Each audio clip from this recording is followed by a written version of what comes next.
Arutperumjothi Arutperumjothi Thaniperum Karunai Arutperumjothi Arutperumjothi Arutperumjothi Thaniperum Karunai Arutperumjothi. So from the time you're born, actually, and we learn from our parents, from our neighbors, from our teachers, from friends, from our relatives, what to do, what not to do. And then we have our own natural intellect as well. So with all those things, we acquire some principles, the base foundation of what we are going to do. It could be waking up at 10 o'clock, reading newspapers, drinking tea, and then brushing, or to wake up early, or in a different path, right? It all defines us. It all defines how an individual is. That's what it basically does. And eventually, it's going to help us indirectly, if we realize this or not, how an individual is turning up to be as well. The success actually also depends on these things. Our base rules, what we are following. So it guides us in a specific direction and keeps us focused so that we can achieve what we really want to do, either be worldly stuff or in a spiritual aspect of it. So when thinking about Sutta Sanmarga principle, is there a Sutta Sanmarga principle? What is Sutta Sanmarga saying? What is the base foundation of it? And does it give us worldly pleasures, or it gives us higher experiences, power? It depends on what we perform. But before that, we'll see what are the principles. And Perumal clearly tells, Yan uraikum varthayellam nayagan tan varthai. So whatever I'm saying is that of what's God's words. So whatever he's saying, whatever God is saying is what he is saying to us. Yen uraiten irakkathal eduturaiten. Why I'm saying this is just due to compassion. Nivir ellam punithamurum porutte. Just to make yourself pure. And this is what the principle is. There is one God who possesses ultimate powers. Pray with true love and attain complete power. So this one has much deeper meaning, because might be on the, when we see in a holistic perspective, it might look easier and that's it, but it has a deeper meaning, and it's an overarching framework. It's a framework which gets applied to everybody. So this principle can be adopted by everybody, right? So to understand this, we need to touch a couple of subjects about God and Anma, and then we will again go into the principle one more time. So Perumal says, Agasam anadi, அதுபோல அதற்கு காரணமாக இருக்கும் பரமாகாச சொரூபராகிய கடவுளும் அனாதி. What it means is the space is infinite. So there is no end to it. It just keeps on going. And the space, the reason for the space, it's created by God, and that's also infinite too. There are some characteristic traits of God. You would have heard Sat, Chit, Anand, right? So all-knowing, all-powerful, boundless. He's not bounded by anything. There is basically no limitation. Absolute freedom. Infinite bliss. It all goes like that. Even in Arutpa, you would have heard this, Peridinum Peridai. So if we can think of anything what's bigger than that is the Godhead.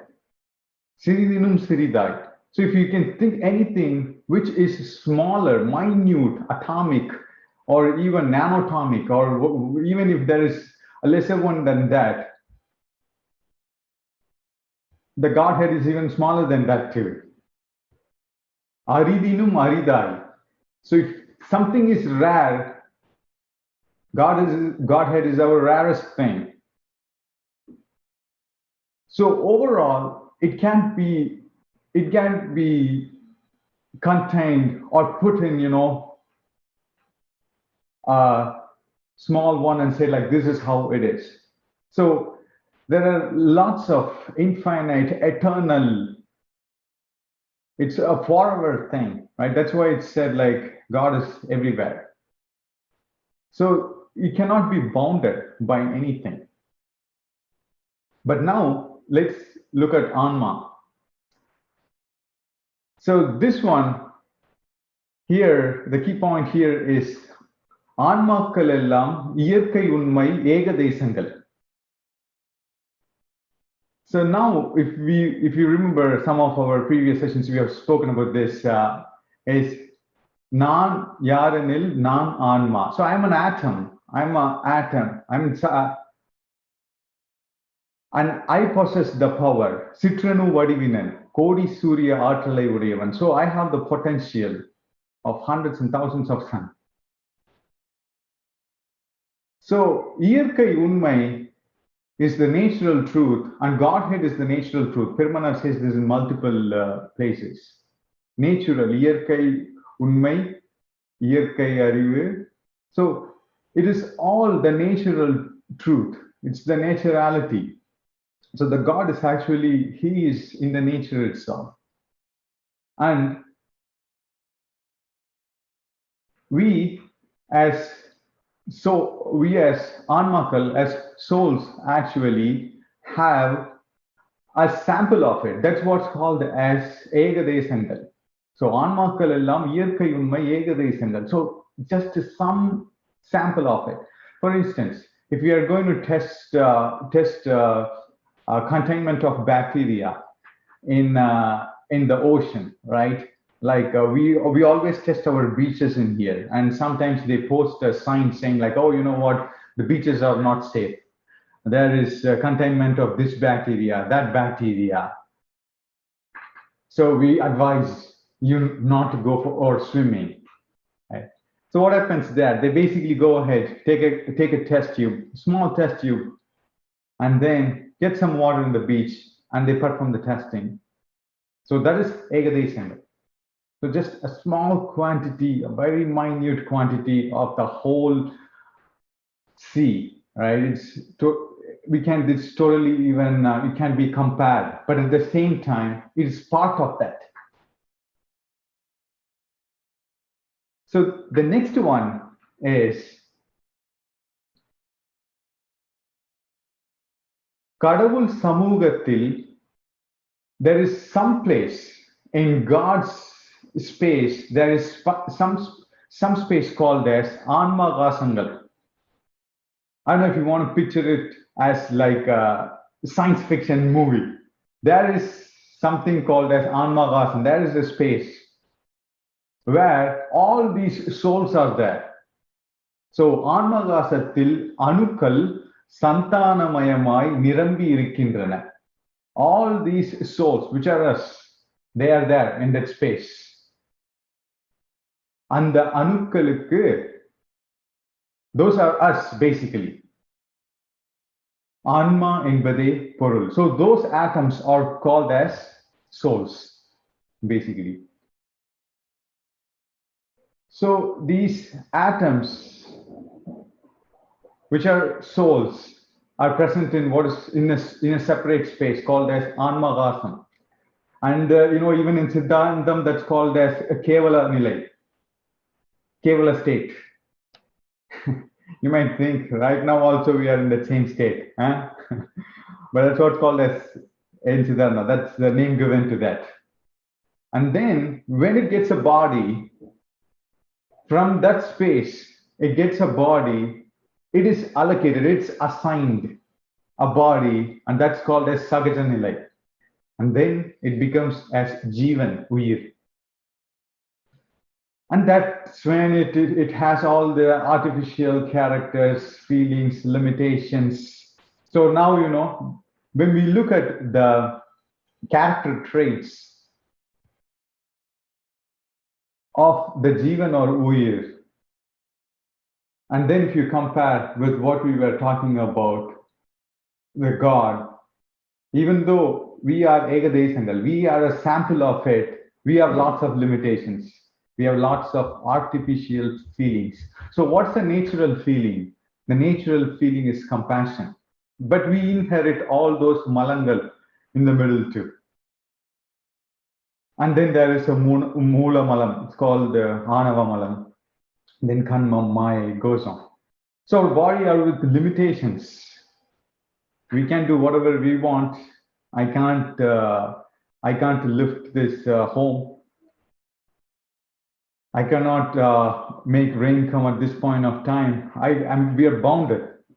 Limited knowledge. The knowledge is limited. The power, that is limited. The body is impure. There are lots of impurities which we have.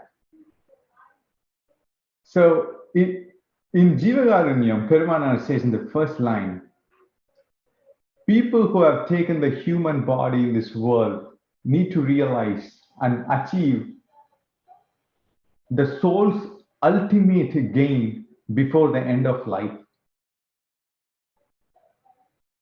So there is a gain, there is an ultimate gain where the soul can achieve, and that's basically to attain God's natural ecstasy without being bounded by all these objects, and live an incomparable extended life. And for that, God's grace is the path to achieve it. So having this in mind, if we look into a little bit detail on it, what we show, the compassion, is to all the fellow human beings and all the lives in the earth. That's also called as bhakti. That's called as that is also called as mananegilchi. And there is also something which is called as anmanegilchi. And that's what Perumal referred to as love. So love is basically anmanegilchi. And there is something called as mananegilchi, which is coming out of mind. So there is a difference between both. So mananegilchi, when it happens, when it happens to me, myself, someone with my family is getting impacted, when I hold a stake onto something else, when there is something in for me, when there is an impact to me directly or indirectly. So all those things will cause the mananegilchi, which is related with the mind. And there is this anmanegilchi, which is without any expectation happening to some other soul. So that is called as melting of soul, basically. And that's what is called as love in there. That's what Perumal calls as love in there. But now I think we say now love is a common word. Right? I love you, you love me, and we say that 1,000 times to everybody.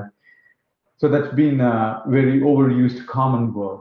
So that's why we want to clarify this, that love here is Anmanegilchi, without an expectation. It's for every soul, basically.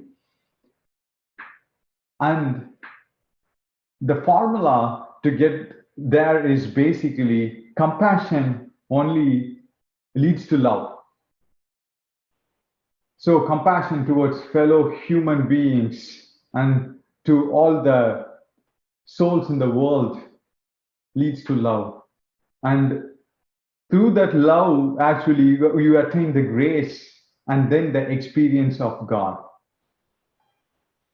So that is basically the formula. So this sentence, whatever we read before, let's do it one more time. So there is one God who possesses ultimate powers.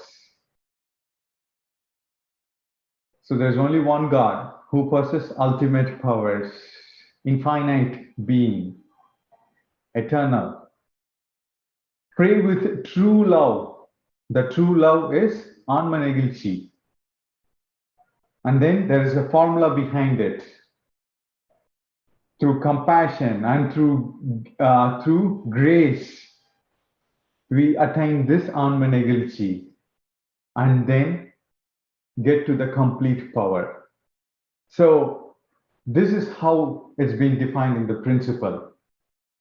And Perumal says, Yanuraikum Varthayallam, Nayagan Tan Varthai. So what I'm saying is that of God. So here actually, let's bring this concept in here, right? What is the end of Suttha Sanmarga? Deathlessness. So we are going to actually discuss about this in detail, but we can really discuss about this for days and days. But this isn't related to what we had seen before as well with the principles too. Because we are going to get, we have the potential. We saw a high level of Anma, we saw a high level of what God's power is. We have the potential to get it. So what is Suttha Sanmargam? So first when I heard about it, when I read about it, the first thing which came to me is like, let me go ahead and enroll in this club. Is this a club or some kind of association or something? Let me be a member in it, because that's how it is in here. That's how my mind was. Get enrolled in something, you automatically get it. Get enrolled in that. Okay, you automatically possess those things. You will be given all those things. But Suttha Sanmargam is for everybody. It's not for one particular thing. There is no membership. It is a state. It's not a religion. It's not a culture. It's a state. It's a state of attainment. It's a state where, like how we have states where we have a childhood, then there is the teen state, and there are like 5 states for men and 7 states for women, and how it's been defined. So like that, in spirituality, it is a state. So it is a state which needs to get attained, and that state is basically the deathlessness. And what we are seeing is basically by following the principles, the rules of it, are we going to get worldly pleasures? Meaning, okay, I want to be doing this particular course, right? As a student or as a professional, I want to be in this particular state. I want to be a director. I want to be a vice president. I want to be a president of this company. I want to have a $1 million home. I want to have a Porsche car. I want to have a couple of rental properties. I want to have passive income. I want to have my investments. Or do we get worldly pleasures? Or the end of Suttha Sanmargam, which is being put, which is deathlessness. Because Perumal says, Sagadavane Sanmargi. So people who didn't die, are the real Sanmargis, he mentions. And doesn't stop there. It says like, if you want to know about deathlessness, go and look into Tirukural with the help of a very good guru who understands it. Right? I mean, that's main too, because everybody's everybody interprets different. So let's talk about this for some time. But before getting in, so if we think about space 200 years back, what would have been the mindset of people think about going into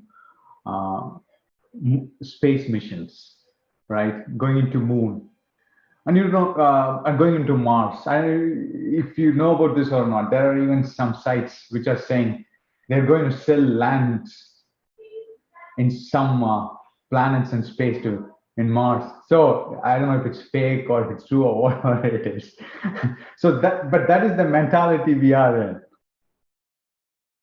And there are private programs, companies who you can pay to take yourself into space, and they can bring you back.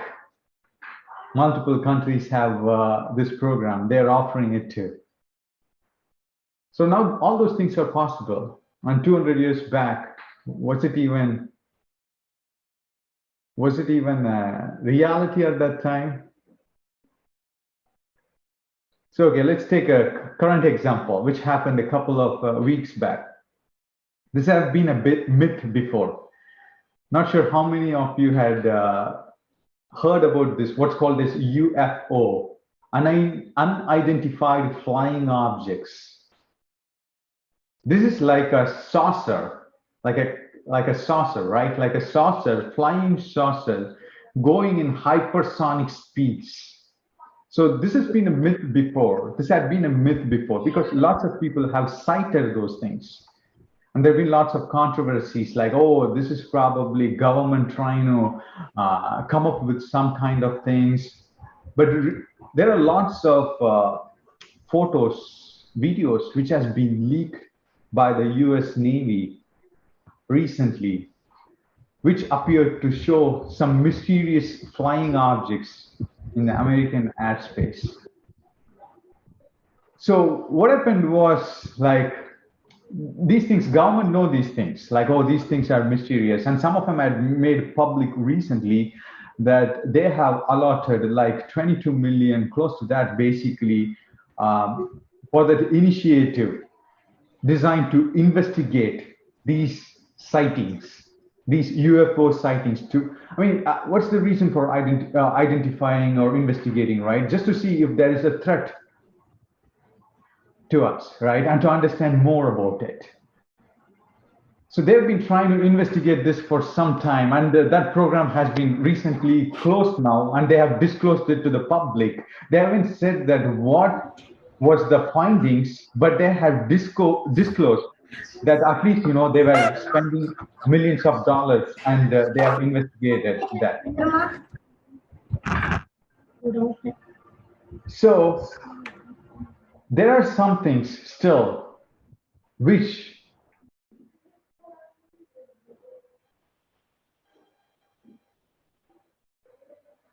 basically are not in our control, even externally. That is the really truth behind it. We do not know lots of things. But stepping back thousands and thousands of years back with the heritage of Siddhas, right?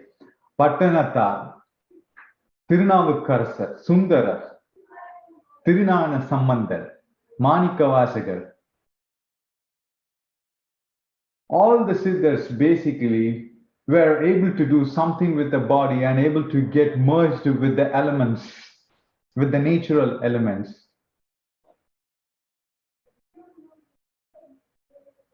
So there is something definitely which is beyond our understanding, which is beyond our power.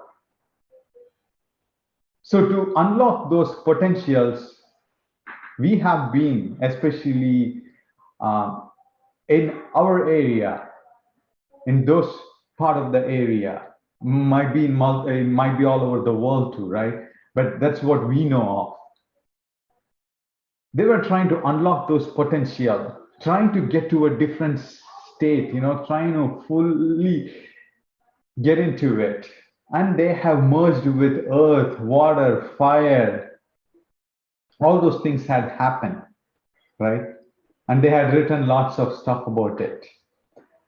It's all documented in some areas.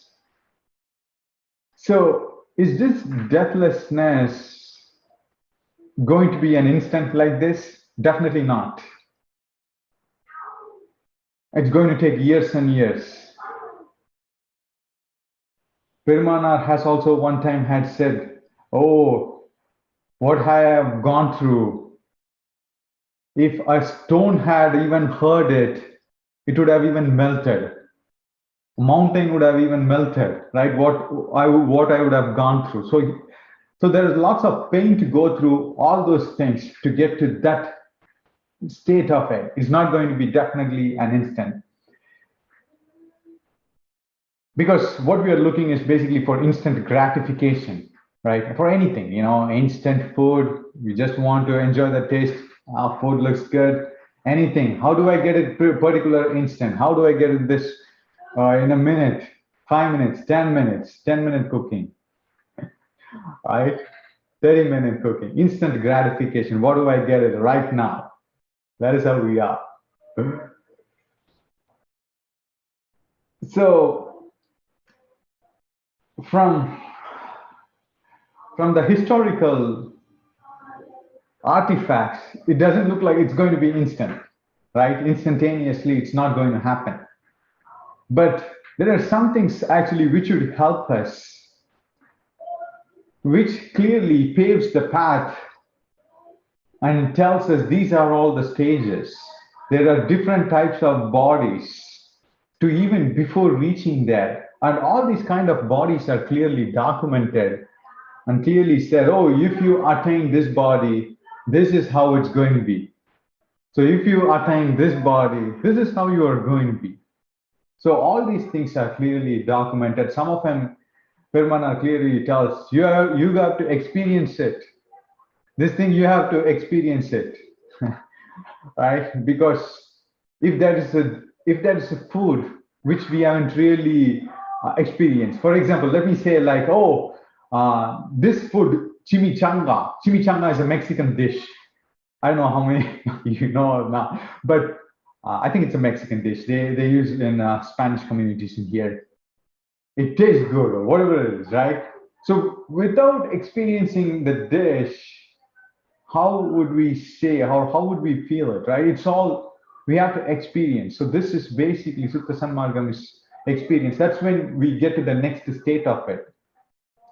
So Perumal has documented some of the changes in the body, right? In Agaval clearly, which you might have heard to, which you might have, which some of you might have listened to it too.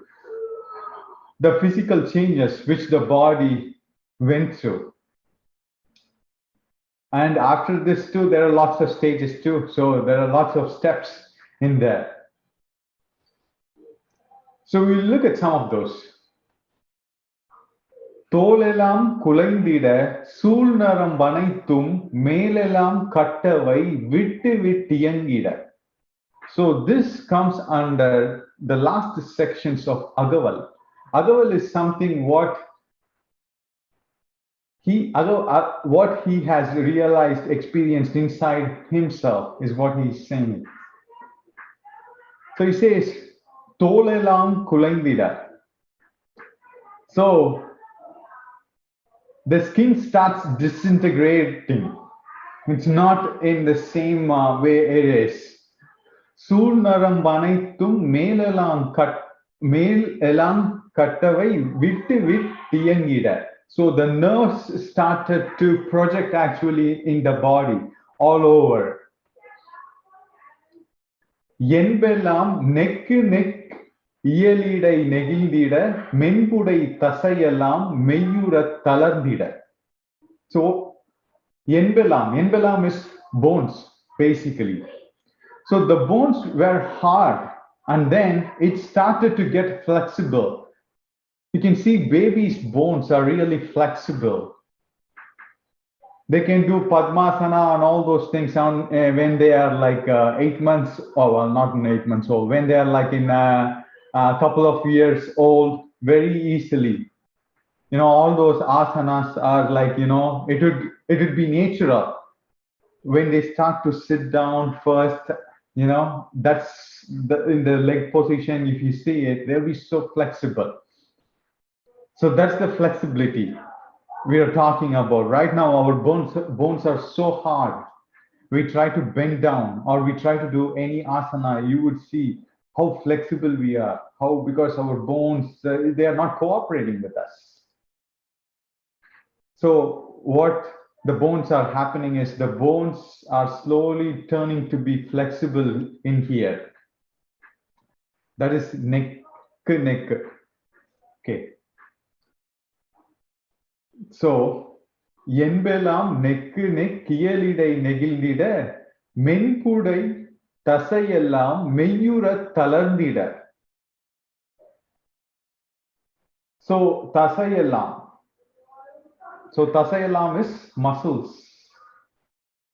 So we are getting totally relaxed all over the body, the complete relaxation. So we got to be in that meditative state even to kind of experience those kind of relaxation, the body getting relaxed and, you know, relaxing this area of the muscle, that area of the muscle. So all the muscles are getting relaxed in there.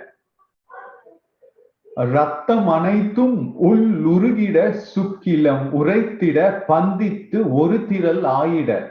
Okay, this is an interesting one. So here blood actually slowly it's going in, actually from skin it's slowly getting inside, right? The blood is clotting now.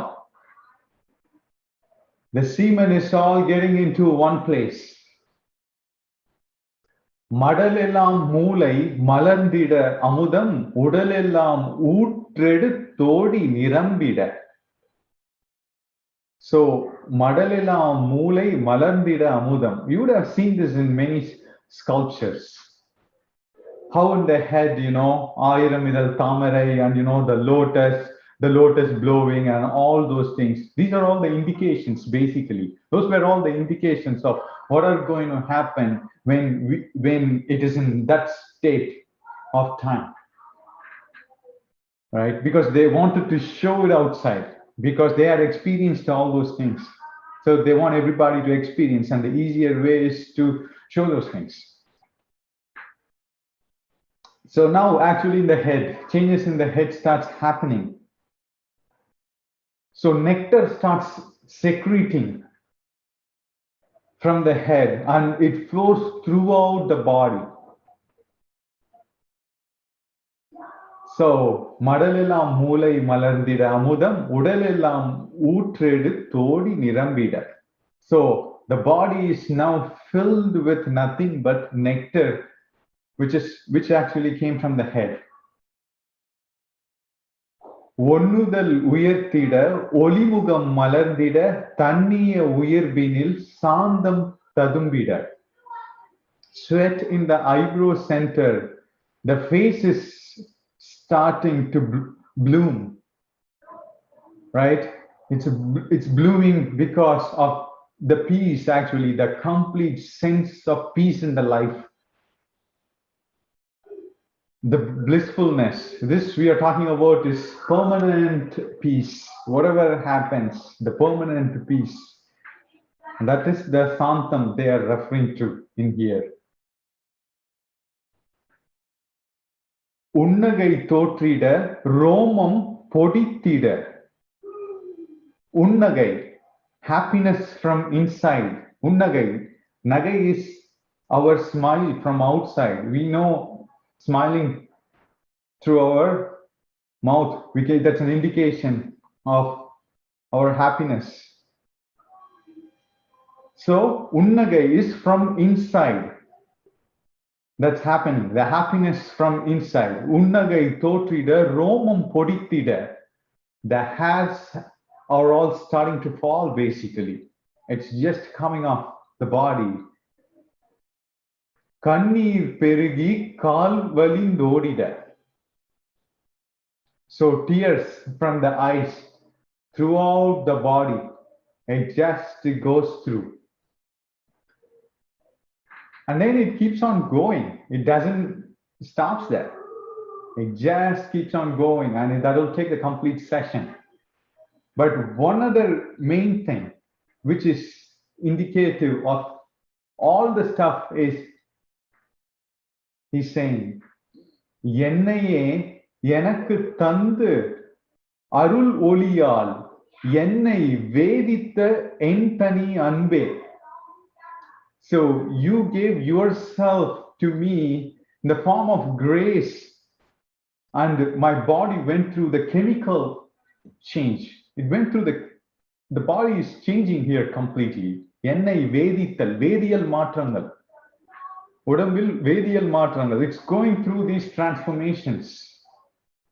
It's no longer the blood, the bones, the skin, the hairs, all those things. In fact, he's saying also about internally what's happening also with all the other tattvas too. Right? Anavam, Kanmam, Maya, all those things are there too. But let's understand the physical ones in here. So these varial matrangal, these transformations are happening. And this actually even doesn't give deathlessness. This is just one state. Okay, so these are all the transformations which we have to go through, even to get it before that stage. Right? And this is not even to be taken lightly. This stage is even like a huge achievement for us. That is the reality. At least that's what everybody is trying to do in the path of Suttha Sanmargam. So, and then Perumal also points, without forgetting Godhead. So basically having the consciousness and thinking about Him paves the path. There's a good one, actually. I'll tell you. I want to read this too. So, மற்றறிவோம் என சிறிது தாழ்ந்திருப்பீரானால் மரணம் எனும் பெரும் பாவி வந்திடுமை அந்தோ. So if you take it lightly and kind of procrastinate it, you are trying to delay it. You know, if you take this, okay, death, you know, and you try to procrastinate it, death is going to come. சற்றும் அதை நம்மாலே தடுக்க முடியாதே. So you cannot even stop it. Basically, once it comes, you cannot delay it. Stop it. There is no stopping there.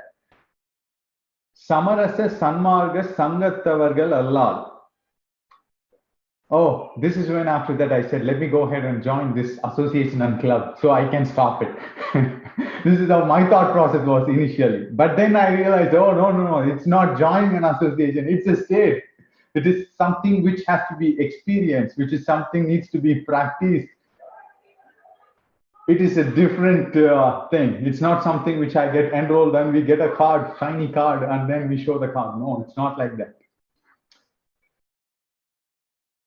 So, okay, anyway, coming back. அதனை எற்றி நின்று தடுத்தவல்லார் இவ்வுலகில் எவரும் இல்லை கண்டீர் சத்தியமீதே என்மொழி கொண்டுலகீர். So I am promising that it cannot be stopped. Death cannot be stopped. And then the last two lines are pretty good lines. பற்றிய பற்று அனைத்தையும் பற்றார விட்டு அருள் அம்பல பற்றினை பற்றுமீனோர் என்றும் இரவீரே. So whatever you desire for, whatever we want, just leave it, and then do the same thing on Godhead. Yendrum iravire. So that will basically pave the path. So that is basically, having the consciousness in it. And there's also another saying called as vidu pudi pudi vidu. What's referring to is like you can leave all these things one at a time, or you can just go ahead and catch him, so everything would be gone, right? It's like basically when light comes and darkness goes off, right? It's like that. So that is what deathlessness, that is what the end of Suttha Sanmargam is about. And that is what Perumal is saying, like, oh, this state, when somebody reaches, they are called as Suttha Sanmargis. So it's pretty clear that anybody who are all are on the practice or on the path to it, and the end is where is the ultimate goal is. So that is pretty clear in the next one, which we are going to talk about.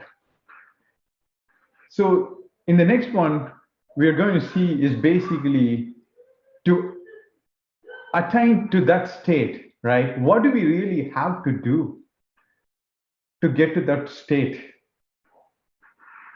What is Perumal saying? Like, how do we get it? Right, is what it is. And he says, who even belongs to it?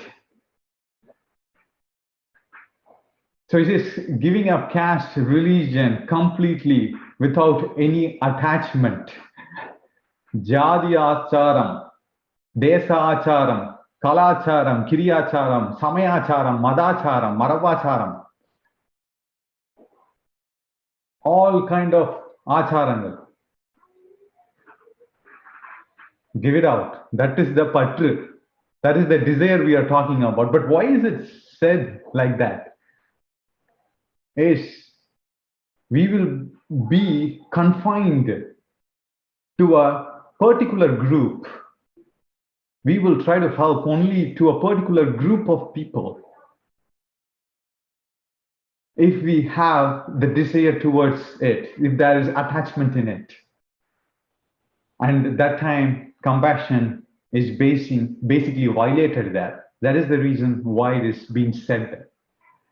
So all these things is not good basically for the practice of compassionate, because you will be trying to be compassionate towards a certain set, but not to a whole. But because everybody is what we saw is Anma. On Anma Agasam, in that space, everybody was living, and everybody is also a part of God. It's an Egadesam, right? Anmakal ellam kadavul Egadesangal. So there are some samples of it. So if there are some, if everybody is some, all life are some sample, why do you have to basically say that certain group or certain particular people have to be handled differently, or this is different than the rest of it, right? So it will come against that. That is the reason why it's being said. Next, controlling desires, anger using intellect. So this actually, we will go a little bit details actually later too. We can only, with the power what we have, with the limited power what we have, we cannot eliminate desire or anger, as Perumal is saying. It can be controlled through the intellect. So when anger or desire arises, an intellect kicks in, and then that could be controlled. It depends on how strong our intellect is, or how we have taken our intellect to be, right? So for instance, we are trying to have some, we already ate, and then there is a favorite food of yours in the table. The intellect always says, it's probably not good, but are we really listening to it, right? Is the intellect really working? Just giving an example. right? So this control over the desire and the anger is only possible at this stage what we are right now. It cannot be eliminated, but there is a stage which we will see in the future where it will be eliminated. It cannot be eliminated until the grace kicks in. So we have to wait until that stage is there. So the best we can do is basically just control. We cannot do anything other than that. The third one, avoid killing and eating meat. So it's all around compassion. So when we're talking about compassion, and if all souls are basically one another, we are all part of the same family, this doesn't, this makes sense. So these are the three basically which I think whatever I have planned, I think we ran out of time, and we will stop in here. So these are the three which basically, Perumal is saying we have to start doing and start practicing to get to it. But in the next session, we will start getting into a little bit detail into not this, because there are disciplines for it, like disciplines for our body, Indriya Olukam, right? And then Karana Olukam, disciplines for mind, disciplines for life, disciplines for soul. And then there are lots of tools available to get to that state. So we will see all those things next session. And with this, I hope I was, to the best of my knowledge, I was able to explain it. And if there is something, which has to be clarified or something, we can always do it. And thank you very much, everybody, for coming to this session and attending it. Arutperumjothi.